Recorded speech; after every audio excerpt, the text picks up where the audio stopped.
Bonjour à tous et à toutes. J'espère que vous allez bien. Alors aujourd'hui, on va s'intéresser à un sujet de société. On va parler d'insécurité, un problème qui touche malheureusement énormément de secteurs et notamment celui de la crypto. Ça touche les citoyens en général, mais ça touche aussi les entrepreneurs, les influenceurs, les personnes qui sont exposées politiquement, médiatiquement, financièrement. Face à cette problématique, il y a des sociétés qui se sont montées pour répondre à un besoin qui est croissant. Et aujourd'hui, j'ai le plaisir de recevoir Cédric Fontaine, qui a fondé l'entreprise Lima Protection, qui est leader sur le secteur et notamment sur le marché crypto. Salut Cédric, comment tu vas? Bonjour à toutes et à tous. Je vous remercie de m'accueillir premièrement. Ça va bien pour le moment. Alors déjà, merci d'être venu à cet événement parce que grâce à toi et à ton équipe, on se sent en sécurité. Ouais, c'est vrai qu'on a pas mal vu de personnes. Je pense qu'on a beaucoup parlé avec le public aujourd'hui et on vous en remercie d'être venu nous voir, nous avoir interrogés au quotidien de notre métier. C'est vrai que c'est super important la sécurité au quotidien. Souvent, on pense que on ne peut pas mettre une partie de son argent dans la sécurité, mais aujourd'hui, il y a une réalité. C'est que quand on a un portefeuille, faut se dire 10% de mon portefeuille, il part dans la sécurité. Ouais, alors on va y revenir dans le détail, mais c'est vrai que pour le coup, moi qui suis dans l'écosystème depuis 2018, c'est vrai que ce n'était pas une préoccupation il y a quelques années, soit par inconscience, soit parce qu'il n'y avait pas autant de faits divers. Et aujourd'hui, je ne connais pas d'entrepreneur, je ne connais pas de créateur de contenu qui ne se pose pas la question de sa propre sécurité quand il se déplace dans un événement notamment. Et donc là, c'est vrai que pour le coup, ça permet de réduire la barrière vers des métiers qu'on connaît assez peu. Donc Cédric, peut-être d'abord pour celles et ceux qui ne te connaissent pas, très rapidement, c'est quoi ton parcours avant de fonder Lima Protection? Parcours assez simple, militaire pendant 10 ans, plusieurs théâtres d'opérations de guerre, de l'Afghanistan jusqu'à l'Afrique. Ensuite, cellule antiterroriste sur un parc d'attractions dans un secteur privé. Et je finis sur de la police pendant 4 ans dans une brigade de nuit dans le 93. Donc je connais vraiment les problèmes d'insécurité et de petite criminalité qui arrivent aujourd'hui dans le domaine de la crypto-monnaie. Et aujourd'hui, me voilà fondateur de Lima Group, qui regroupe plusieurs sociétés, une société de cyber, de protection rapprochée. Aujourd'hui, on a aussi un système de protection de domicile avec un système sonore de défense, de location de véhicules de sécurité. Ouais, donc c'est vraiment un service qui est vraiment protéiforme. C'est pas que de la protection de personnes ou de personnalités. Mais là, on va quand même se concentrer évidemment un peu plus sur cette partie-là. Peut-être d'abord, qu'est-ce qui t'a donné envie, après une activité en tant que salarié du privé ou du public, de te lancer et finalement de lancer ta boîte et de devenir entrepreneur? J'ai eu pas mal d'opportunités. Donc, à la fin de ma carrière de militaire, j'ai basculé dans le monde de la sécurité, dans une cellule, entre parenthèses, pseudo-terrorisme, où on passait des entraînements au raid pour pouvoir être recruté dans cette société. C'était des présélections. On n'était que 18 en France. Et là, j'ai vu le monde de la sécurité privée qui commençait à évoluer. Tout doucement. Bizarrement, j'ai basculé dedans. Je me suis dit, il y a une opportunité, il y a un service, il y a une demande. Donc directement 8 ans de garde du corps, autant avec des personnalités plus ou moins publiques que de la personnalité privée au sein de la crypto-monnaie. Et donc la décision de lancer ton groupe, est-ce que c'est une manière aussi de répondre à une problématique à laquelle tu pensais que les autres sociétés ne répondaient pas? Enfin, c'était quoi le pain point? Je me suis rendu compte qu'il y avait beaucoup de personnes qui n'étaient pas professionnelles au sein de la profession de la protection rapprochée. Je vais vous donner des chiffres, il y a 56 000 gardes du corps en France. Il y a plus de gardes du corps que de policiers municipaux en France. C'est assez hallucinant. Pourquoi? Parce qu'en France, on a un magnifique système qui s'appelle le CPF. Donc, tout agent de sécurité pouvait prétendre à devenir garde du corps. Donc, on a eu une vague de garde du corps qui a déferlé sur la France, forcément qui n'était pas de première qualité. Et j'ai décidé de monter ma propre entreprise, de m'entourer essentiellement à 99% d'anciens policiers, anciens militaires, anciens gendarmes. Pourquoi? Aujourd'hui, quand on va récupérer un client, le premier problème qu'on va avoir, c'est la confiance. C'est très compliqué de faire confiance à un garde du corps aujourd'hui. On a ce problème de loyauté, souvent avec des gardes du corps qui peuvent se retourner contre le client, malheureusement. Ça, c'est arrivé. Et on l'a vu plus d'une fois. En allant chercher des personnes qui étaient dans le milieu... Pardon de t'interrompre, ce dont tu parles, j'y avais jamais pensé, mais c'est effrayant, c'est du mercenariat, quoi. C'est-à-dire que finalement, tu au plus offrant, quoi. Ouais, bien sûr. J'ai des petites histoires, hein. Moi, j'étais sur un client. Une fois, les mecs se sont barrés avec les 3 véhicules du client. Le week-end. Ils sont jamais revenus. Ils sont partis en Serbie. On les a jamais revus, quoi. Pardon. Ouais, donc effectivement, ouais, tu vois, j'avais pas pensé à ça, c'est juste dingue. D'ailleurs, tu nous as parlé de l'évolution de la demande, de la problématique de sécurité. Toi, tu as monté Lima il y a 1 an et demi, 2 ans, c'est ça? Ouais, 2 ans. Ouais. Est-ce que tu as déjà vu, donc en une période finalement assez courte, tu as déjà vu une évolution? On parle notamment d'uberisation de la criminalité. Tu nous parlais de la criminalité peut-être plus classique qui arrive dans la crypto-monnaie. Les choses, elles évoluent, j'ai l'impression, pas dans le bon sens. Comment toi, au quotidien, dans ton activité, tu vois des choses que peut-être tu n'aurais pas vues il y a ne serait-ce qu'un an ou 2? Ouais, c'est vrai que moi, l'évolution, je la vois depuis 3 ans, où on a eu un gros boom du Bitcoin qui est remonté en flèche. Ok. Les personnes se sont vraiment intéressées du coup au monde de la crypto-monnaie. C'est triste à dire, mais ça va pas dans le bon sens. On est loin d'être sur la pente descendante. On a des chiffres qui sont assez effrayants au niveau des homejacking, au niveau des personnes agressées en protection rapprochée. Vous avez juste à ouvrir les journaux. Chaque semaine, il y a quelqu'un qui se fait kidnapper, quoi. Et c'est juste effrayant et horrible. Les autorités françaises ont leur rôle à jouer, mais c'est pas évident pour eux parce qu'on peut pas faire en fait avec le service public du privé. Voilà, on ne peut pas privatiser le service public. Et ça, c'est une réalité. Donc aujourd'hui, on va se tourner vers des sociétés de protection rapprochée. C'est vrai que c'est pour ça aujourd'hui qu'on a de plus en plus de sociétés de protection rapprochée qui vont proposer ces services. Ok, et alors justement, donc c'est quoi la typologie des clients? On imagine, tu sais, dans l'imaginaire collectif que pour faire appel à un garde du corps, il faut être une grosse fortune, un grand patron, etc. C'est quoi la typologie? Est-ce qu'elle évolue justement dans cette demande de protection rapprochée? Alors là, je vais te contredire directement. Non, il n'y a pas de typologie. Aujourd'hui, tu as des personnes qui ont un bitcoin et qui souhaitent être protégés. Pourquoi? Parce qu'ils ont dit autour d'eux qu'ils avaient un bitcoin et 120 000 euros. Non, on n'y est pas encore, mais 120 000 dollars, c'est une fortune pour certains. Donc, c'est des personnes qui sont à risque. Ils se tournent vers nous pour savoir en fait comment protéger cette fortune, plus ou moins, parce que ça reste quand même 120 000 dollars, ça reste une belle fortune. Nous, on va proposer différents services, parce que c'est vrai qu'un service de protection rapprochée, ça coûte cher. C'est entre 750 et 1250 euros par jour, par agent. Alors ça, il faut le savoir. Souvent, les gens me disent « Wow, c'est cher ». Oui, c'est très cher. Je suis entièrement d'accord avec vous. Mais les agents que je vais vous envoyer, ils sont prêts à donner leur vie pour vous. Quel est le prix d'une vie? Je vous laisse réfléchir. Donc, c'est pour ça. C'est un marché très niché, on ne va pas se mentir. Il y a de la concurrence, mais en même temps, il n'y a pas trop de concurrence. Ça veut dire que si tu te démarques assez bien, tu as quand même un marché pour toi. Nous, je vois, on était sur les premières personnes qui sont fait homejacker, qui sont fait kidnapper. Donc c'est vrai qu'on rayonne plus ou moins par rapport à ça et par rapport à notre professionnalisme. C'est pas forcément évident pour le public à aborder cette question parce que ça crée du stress au quotidien pour eux. Mais nous, on est justement là pour leur enlever leur stress. Ouais, donc le rôle, il est évidemment dissuasif. Parce que quand on voit quelqu'un qui est entouré de un ou plusieurs gardes du corps, il y a un effet, j'imagine, de dissuasion. Il y a aussi un effet de sérénité pour la personne, le fait de se sentir protégé. Qu'est-ce que tu donnerais quand même comme conseil à ceux qui ne peuvent pas forcément faire appel à un agent de sécurité en matière, je sais pas, de discrétion? Je sais que tu fais aussi de la cybersécurité. Est-ce que tu dois donner je sais pas, 3 conseils rapides pour assurer sa sécurité physique et en ligne, puisque c'est vraiment des secteurs dans lesquels tu apportes une expertise avec ton entreprise? Alors premièrement, si on n'a pas une fortune qui est colossale, c'est vrai qu'on ne va pas se montrer sur Internet forcément avec des bijoux de valeur, des voitures de luxe. Ça, c'est le premier conseil. On ne s'expose pas trop si on n'a pas les moyens d'assurer derrière une pseudo-protection rapprochée. Deuxièmement, on va aller protéger son domicile.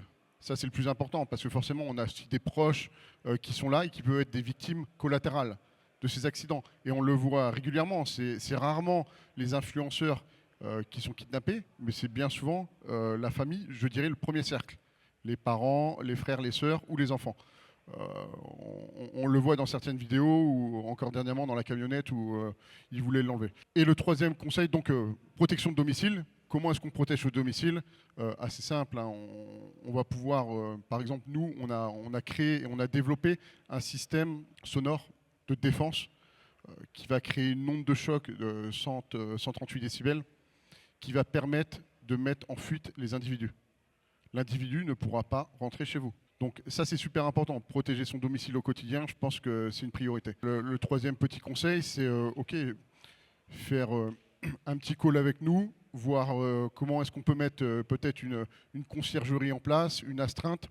C'est des services qu'on propose qui ne sont pas trop chers, qui sont abordables pour vous. Et au final, vous avez un numéro sur qui vous pouvez compter et qui pourra sûrement faire gagner du temps lorsqu'il y aura un problème. Alors, on a parlé évidemment des victimes ou de vos clients, hein, typiquement, mais si on parle des agresseurs, là aussi, c'est quoi la typologie? Est-ce qu'elle évolue? Est-ce que ce sont des personnalités, des personnes qui sont isolées? Est-ce que c'est des groupes? On parle de narcotrafic, on parle de commanditaires au Maghreb, pour récemment celui qui a été arrêté dans le cadre de l'affaire des crypto-kidnappings, comme on dit.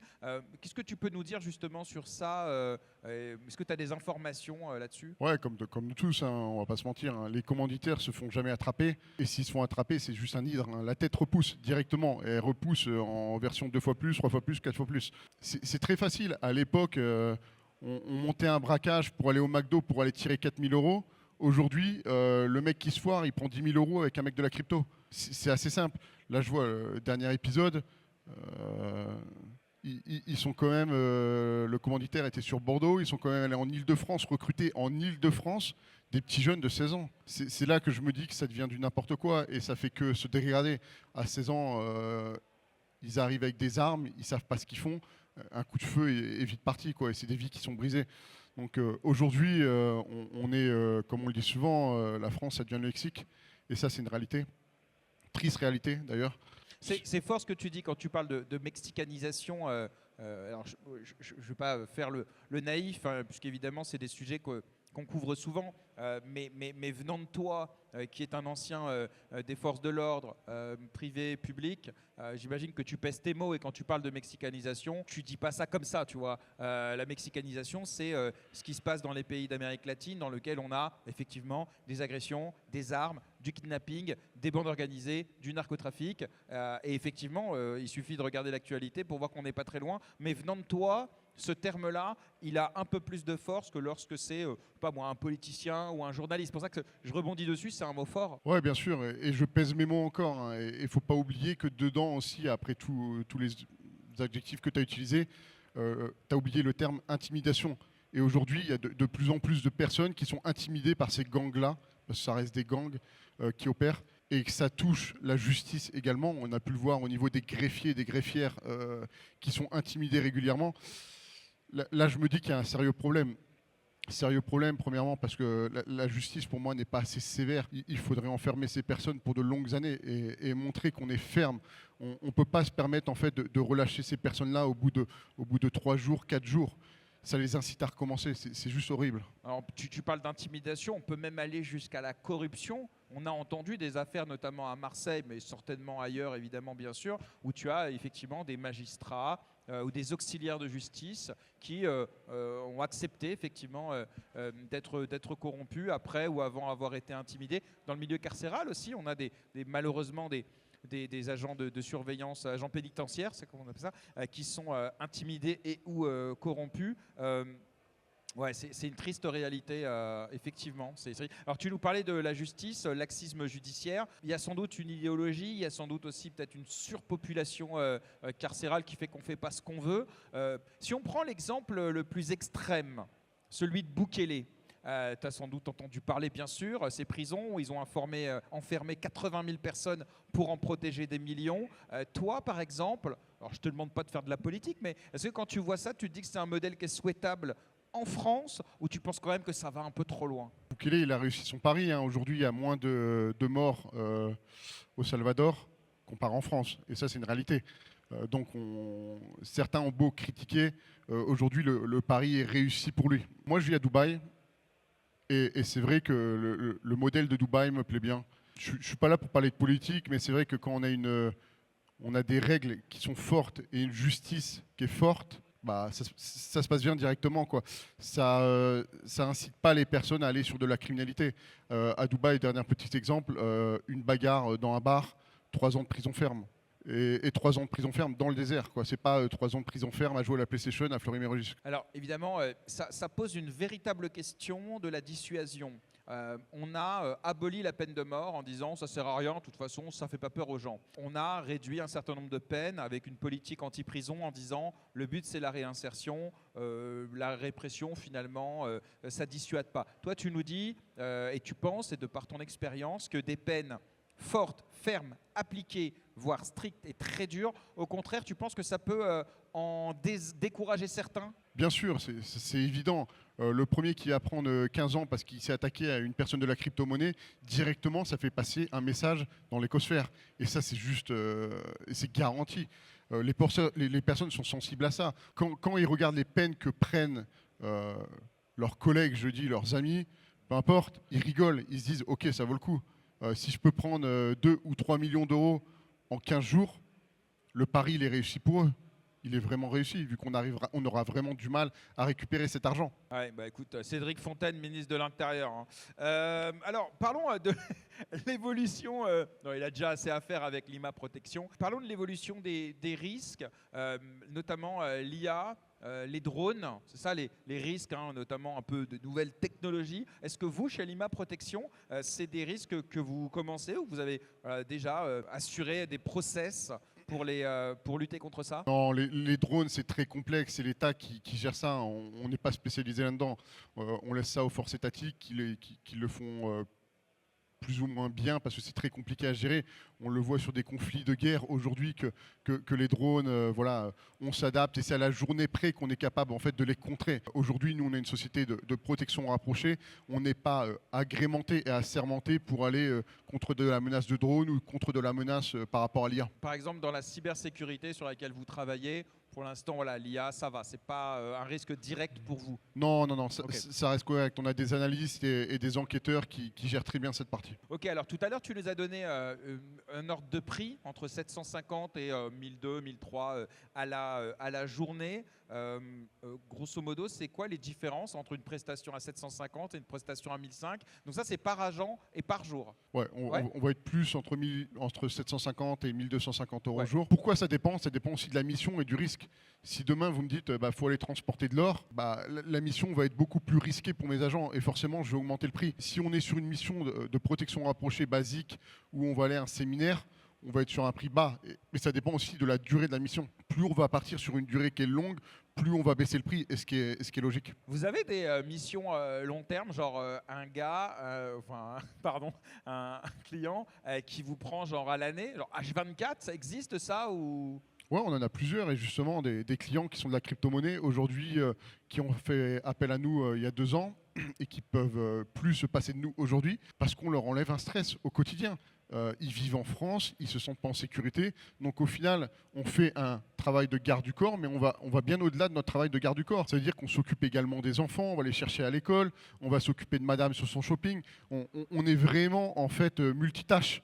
Et c'est un peu logique. Souvent, les gens ne le savent pas. On a un peu le rôle de majordome. On va leur trouver des solutions à tous les problèmes qu'ils ont. Ouais, c'est énorme ça, c'est vrai que c'est de la protection, mais c'est aussi de l'accompagnement, du service en fait, hein, complètement. Oui, bien sûr, que ce soit psychologique ou que ce soit dans le service physique au quotidien, on est là pour eux. Parce qu'il y a beaucoup de personnes. Dernièrement, là, j'ai eu une personne qu'on a accompagnée.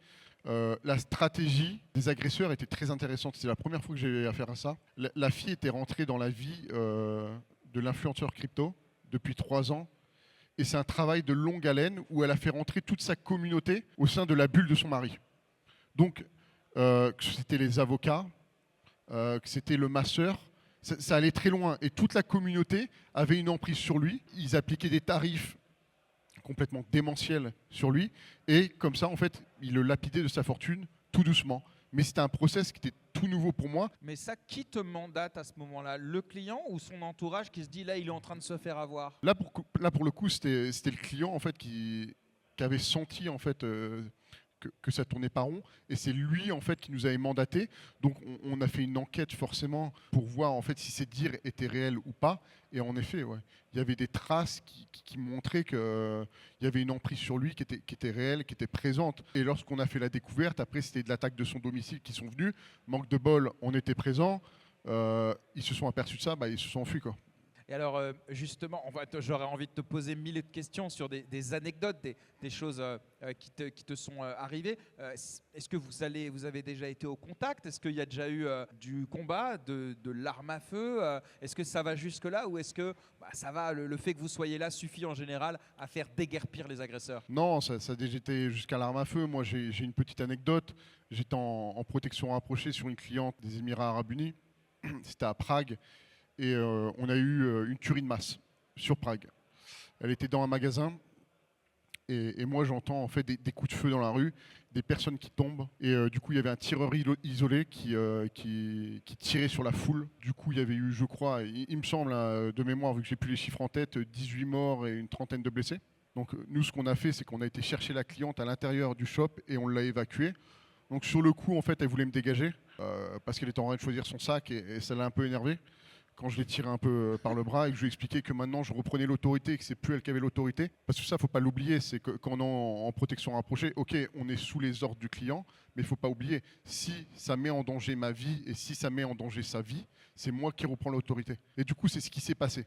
Donc, elle m'a dit qu'elle allait me virer, que je comprenais rien, que pour elle, c'est juste des pétards. Du coup, quand je l'ai ramenée à sa chambre d'hôtel, quand elle a ouvert l'actualité et qu'elle a vu qu'il y avait des morts, elle m'a envoyé un message, elle m'a dit ouais finalement merci quoi. Ah ouais, effectivement. C'est intéressant cette notion juridique. À quel moment, c'est quoi la limite de ce que tu as le droit de faire et de ce que tu n'as pas le droit de faire? Par exemple, pardon, mais tu sais, par exemple, quand on prend les services secrets américains, bon, c'est autre chose, mais ils peuvent, eux, donner un ordre au président des États-Unis parce que c'est la fonction, c'est pas forcément l'homme, mais sa fonction. Toi, dans le cadre d'un client, jusqu'où tu peux aller sans que demain le client puisse se retourner contre toi? C'est intéressant ça. Ouais, c'est intéressant ce que tu dis par rapport au système américain parce que la fonction prime sur le grade en Amérique, là où en France c'est interdit. C'est toujours l'autorité la plus haute qui va décider. Donc les services de protection français n'ont pas autorité par exemple sur le président. Là où en Amérique c'est complètement différent. Moi, jusqu'où va mon autorité? C'est à moi de la juger. C'est par rapport à la situation. Si la situation me dit ok, là je suis en danger, je mets en danger mes clients, je reprends autorité directement, peu importe. S'il me dit non, je dirai oui et c'est moi qui décidera. Ouais, ok. Alors évidemment, on a envie de finir un petit peu avec une touche d'espoir. Ça ne doit pas être simple. Est-ce que tu as justement une anecdote à nous raconter où finalement le client justement il se rend compte que tu l'as sorti d'une vraie histoire? Là, tu nous en as raconté une. Est-ce que tu en as une autre? C'est quoi le sens que tu tires de ce métier dans la satisfaction, la protection, le fait de sauver des vies? Tu rentres chez toi et tu te dis je fais un travail qui est vraiment utile, quoi. Ouais, notre travail, c'est vrai qu'il n'est pas commun. Aujourd'hui, on ne rencontre pas des gardes du corps tous les jours qui sont prêts à donner leur vie par rapport aux autres. Moi, j'ai mis ma famille en croix. Je l'ai perdu par rapport à mon client, forcément. Parce que quand on passe 11 mois à 11 mois et demi à donner de son temps 24/24 avec un client, forcément, on perd ses proches. Donc, il faut être prêt à ce sacrifice ultime. Moi, je l'ai fait au quotidien, du coup, durant ces 3 dernières années. C'est une réalité. Est-ce que j'ai une petite anecdote où le client était satisfait? Moi, ce n'est pas forcément une anecdote là-dessus, c'est plus une anecdote où le client est satisfait de nos services, tout ce qu'on va pouvoir lui proposer en plus. Ça veut dire qu'il a un problème avec la justice, on va trouver les contacts, on va trouver les bonnes personnes pour pouvoir le sortir de cette situation. Et ça, on sait activer tous nos contacts, étant donné qu'on est des anciens des forces de l'ordre et qu'on est toujours en contact avec nos collègues. On sait appuyer sur cette corde, toujours en restant dans notre cadre légal bien sûr, mais c'est vrai que les clients sont souvent satisfaits et c'est une petite satisfaction pour nous. Est-ce qu'on fait bien notre travail? Oui, je pense. Est-ce qu'il y a un devoir accompli? Oui, certainement. Et le soir, est-ce que je me couche avec une sérénité? Oui, je pense que je suis utile au quotidien à protéger des personnalités qui sont à risque. Ouais, non, non, mais c'est vrai que, en tout cas, au moins dans cette interview, vraiment pour le coup, c'est intéressant de voir que votre travail, voilà, c'est pas juste de faire les gorilles, pardon, hein, mais comme on dit souvent, les gorilles autour de quelqu'un pour le protéger. Il y a aussi un rôle social, un rôle psychologique, un rôle de service. Et ça, je l'ai découvert avec toi. Donc merci beaucoup, Cédric, pour Merci ça. à vous tous de m'avoir écouté. Et puis profitez bien. Et puis ceux-là qui veulent se rendre sur notre stand, n'hésitez pas. Il y a des sucettes, n'hésitez pas. Merci. Merci à toi, Cédric. Merci beaucoup.